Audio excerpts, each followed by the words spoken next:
On est tous influencés et on influence tous les autres, souvent d'ailleurs sans même s'en rendre compte. Mais que se passe-t-il quand cette influence devient une véritable technique? Un outil pour obtenir de nous quelque chose qu'on n'aurait jamais fait spontanément? C'est un petit voyage au cœur de ces forces invisibles qu'on va faire ensemble ce soir. Et pour nous guider dans cette exploration, on va s'appuyer sur l'excellent livre de Nicolas Guéguen, Psychologie de la manipulation et de la soumission. C'est un ouvrage qui rassemble des décennies de recherche en psychologie sociale pour vraiment décoder les mécanismes qui nous poussent à dire oui alors que tout en nous pensait non. Bon, la réponse, elle paraît évidente, non? On se dit tous, absolument pas, jamais de la vie. On aime se voir comme des personnes maîtresses de leurs actions avec un libre arbitre en béton armé. Et pourtant, la science nous raconte une histoire bien différente et, pour être honnête, assez dérangeante. Alors, pour y voir plus clair, notre parcours va se faire en 4 étapes. D'abord, on va s'intéresser au pouvoir, parfois écrasant, de l'autorité. Ensuite, on explorera ces techniques bien plus subtiles où on se soumet, mais en ayant l'impression de l'avoir choisi. Puis, on découvrira l'efficacité assez surprenante de certains mots, de certains gestes. Et pour finir, bien sûr, on verra comment on peut s'armer un peu contre tout ça. Allez, on plonge directement dans le grand bain avec l'une des expériences les plus célèbres et franchement les plus troublantes de toute la psychologie sociale, celle de Stanley Milgram, qui a cherché à comprendre jusqu'où des gens tout à fait ordinaires pouvaient aller par simple obéissance. Imaginez un peu la scène. Le participant est assis face à un pupitre rempli d'interrupteurs. Derrière une vitre, un élève, qui est en réalité un acteur, est attaché à une chaise. La règle est simple. À chaque erreur de l'élève, l'enseignant doit lui envoyer un choc électrique. Et à chaque fois, un peu plus fort. Très vite, l'élève se met à crier, à se plaindre, il supplie d'arrêter. Mais l'expérimentateur, en blouse blanche, très calme, insiste. L'expérience exige que vous continuiez. Et voici le chiffre qui a tout changé. 65%. 65% des participants sont allés jusqu'au bout, c'est-à-dire jusqu'à administrer le choc maximal de 450 volts, celui qui était pourtant bien indiqué comme danger, choc sévère. Et attention, pas par sadisme, pas par plaisir, non, juste par soumission à l'autorité. Ce chiffre, il ne nous dit pas que les gens sont méchants. Il nous révèle cette capacité de soumission qui, en fait, sommeille en chacun de nous. Mais alors, comment expliquer un tel comportement? Eh bien, Guéguen, en s'appuyant sur les nombreuses variantes de l'expérience, il nous montre que ce n'est pas tant une question de personnalité, mais bien de situation. C'est simple, moins on voit la victime, plus on obéit.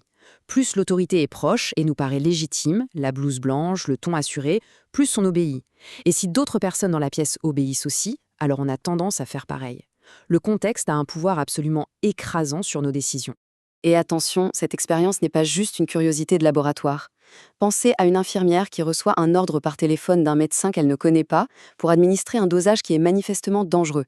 Des études ont montré qu'une majorité d'entre elles obéiraient sans discuter. C'est ça qui est fou. L'uniforme, le titre, le statut, tout ça active en nous des schémas d'obéissance quasi automatiques. Ok, maintenant on va passer de l'ordre direct à une forme de manipulation beaucoup plus fine, celle où on nous amène à faire quelque chose tout en nous laissant le sentiment que la décision vient de nous. Bienvenue dans le monde de la soumission librement consentie. L'idée est simple, mais elle est redoutable. Le but n'est pas de forcer la main, mais plutôt de préparer le terrain pour que la personne s'engage d'elle-même. C'est un jeu d'influence assez subtil qui va venir exploiter nos propres mécanismes psychologiques, notre besoin de cohérence, l'image qu'on a de nous-mêmes, ou même notre sensibilité au contraste. Il y a 2 techniques ultra classiques qui illustrent ça à merveille. D'abord, ce qu'on appelle le pied dans la porte. On vous demande un tout petit service très facile à accepter, comme signer une pétition. Une semaine plus tard, on revient vous voir pour demander beaucoup plus. Installer un énorme panneau publicitaire dans votre jardin pour la même cause. Eh bien, parce que vous avez déjà dit oui une fois, il devient très difficile de dire non. Pourquoi? C'est la théorie de l'autoperception. En acceptant la première fois, vous avez modifié l'image de vous-même. Refuser serait incohérent. Et puis il y a l'inverse, la porte au nez. Là, on vous demande un truc énorme, qu'on sait pertinemment que vous allez refuser. Et juste après votre refus, on vous propose une requête beaucoup plus petite. Par effet de contraste, elle vous paraît bien plus raisonnable et vous vous sentez presque obligé d'accepter cette concession. Le lowball, ou la technique de l'amorçage, c'est une autre arme redoutable, très utilisée dans la vente par exemple. Le principe? Obtenir un accord sur une offre qui semble très avantageuse. Et c'est seulement une fois que votre décision est prise que les règles du jeu changent.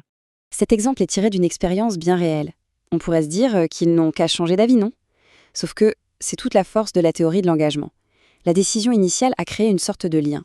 Faire marche arrière, ce serait un peu admettre qu'on a fait une erreur, et ça crée une tension désagréable. Alors, on préfère persévérer en se trouvant au passage plein de nouvelles bonnes raisons de le faire. Allons encore un cran plus loin dans la subtilité. Parfois, il n'y a besoin ni d'autorité, ni de stratégie compliquée. Un simple mot, une toute petite phrase bien choisie, et ça peut suffire à changer radicalement notre comportement. Cette phrase, elle a l'air de rien, n'est-ce pas? Elle semble même plutôt honnête, elle renforce notre autonomie. Et pourtant, en psychologie sociale, on la considère comme une formule quasiment magique. Les chiffres parlent d'eux-mêmes. Le simple fait d'ajouter « mais vous êtes libre de refuser » peut plus que doubler le taux d'acceptation d'une demande. Comment c'est possible? Eh bien, ça désamorce complètement notre méfiance.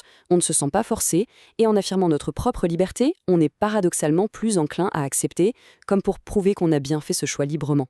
C'est un peu le même principe que la phrase « même en euro nous aidera ».